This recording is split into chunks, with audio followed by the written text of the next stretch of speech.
So how do we have a second line of leaders coming up? How do we coach them, counsel them, handhold them? How do we create, in fact, a second line of leadership, right? So we feel we know a lot. How do we keep on having a team which also knows a lot? I always say that you should be the dumbest guy in your organization. And if you're not, then you're in trouble. Because if you're the smartest guy in the organization, then you have a lot of problems. आप सबसे smart हो तो आपके नीचे लोग कैसे होंगे? आपसे कम. और जब आपसे नीचे सोच के लोग कम होंगे और वो लीडर बन जाते हैं, and then you hand them over your business, they will also recruit people. तो जब आपने अपने से नीचे लेवल के लोगों को हायर किया है, तो वो किन लोगों को हायर करेंगे? अपने से नीचे. Are you seeing what is the flow now? The flow is you creating a dwarf organization. A dwarf organization जो बोना organization बोलते हैं, जब ऊपर का आदमी अपने से नीचे जो इंसान लाता है वो डम होता है, फिर वो नीचे और डम लाता है, फिर वो उसके नीचे डम लाता है, और आप लोगों ने जाने अनजाने में तो बड़े कांड करके रखे हुए. So you have your girl who is there who joined you as a receptionist, you made that girl into an admin. फिर थोड़ा एडमिन के बाद आपने उसको एचआर भी दे दिया, क्योंकि उसने कहा, आपने कहा पैसा बचाओ, तो उसको रिसेप्शन कम एडमिन कम एचआर दे दिया. अब उसने एचआर का आचार बना के रखा हुआ है. And she is hiring people for you. What kind of people do you think she will hire for you? She's going to hire somebody who will not question her at that moment. And that's the kind of CV which comes in front of you. So unknowingly you hire dwarf people who are lesser than you. And I always say that you should hire people who are better than you in that area. And if you can hire people who are better than you in all those respective areas, तो आप सबसे smart बनते हो कि बनते हो? क्योंकि आपके पास इतनी सोच, इतनी समझ है कि मुझे कौन कौन से एरियाज में स्मार्ट लोग चाहिए. क्योंकि आप सब जगह स्मार्ट नहीं हो. Maybe you might be smart in finance. Maybe you might be smart in sales. Maybe you might be smart in the production side. Maybe you might be smart on the purchase side. You might be smart on maybe the team management side. लेकिन आप हर area में smart तो नहीं हो सकते ना. और entrepreneur को हमेशा ऐसा अंदर से चाह होती है कि आई एम द स्मार्टेस्ट. और वो उस चक्कर में क्या होता है, एक लास्ट का एक डायलॉग आ जाता है कि मेरे बिना पत्ता भी नहीं हिलता. और ये गर्व से बोलता है कभी कभी. जबकि इससे ज्यादा शर्म की बात हो ही नहीं सकती कि आपके बिना अगर पत्ता नहीं हिल रहा तो फिर ऑटो पायलट का ऑर्गेनाइजेशन कहां से बनेगी? It can only be made if you have some smart guys. The best way to be free is to have an ecosystem around you which is full of people who are capable guys. और आप देखो कि आपके आसपास जाने अनजाने में ऐसा इकोसिस्टम बना है जो आप पे निर्भर है. So even your chartered accountant whom you have hired, कैसा हायर किया आपने? सस्ता, मजबूत, टिकाऊ. So you asked him, भाई फाइलिंग के कितने लेगा?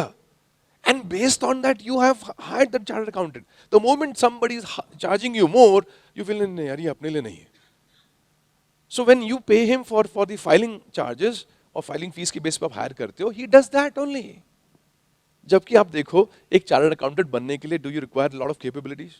So we have lakhs of people appearing every year for those exams, and just a handful few. अभी मैंने बात करी one of the chartered accountants. He says only 800 people became chartered accountants this year, right?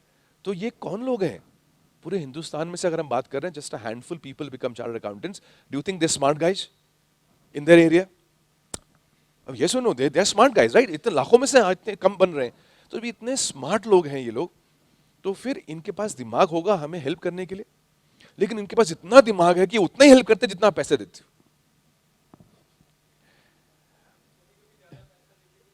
ना फिर आपका वो आत्मा गलत है उस इंसान की. You have not got to the right guy. I feel that you should have smart guys around you, whether it be your chartered accountants, whether it be your consultants in terms of quality initiatives, in terms of your branding, in terms of your sales and marketing. जो भी आपके consultants हैं, whether it be they outside, whether it be in-house, they should be great guys. They should free you. कि CA लेने के बाद अगर आप अभी भी सोच रहे हो कि मैं कैसे फाइनेंस को हैंडल करूं, तो फिर इसका मतलब वो चॉइस गलत है. अगर आपने कोई मार्केटिंग कंसल्टेंट लिया है, उसके बाद भी आप सोच रहे हो कि मैं मार्केटिंग में क्या क्या इनिशिएटिव लूं, तो फिर चॉइस गलत है. इस द सेम वे अगर आपने लीडरशिप में टीम को लिया है, किसी सेल्स हेड को लिया है, किसी मार्केटिंग हेड को लिया हुआ है, उसके बाद भी आप सेल्स में लगे हुए हो, उसमें भी उसके बाद भी आप सेल्स में अंदर से जुटे हुए हो, और उसके बाद भी आपको चिंता हो रही है, this means that guy is not right. और ये ऐसे नहीं कि लोग मिलते नहीं हैं. ये हमारा डायलॉग जो है कि अच्छे लोग मिलते नहीं, सर आपको क्या मालूम. बाबा आपको अच्छे लोग परखना नहीं आ रहा है.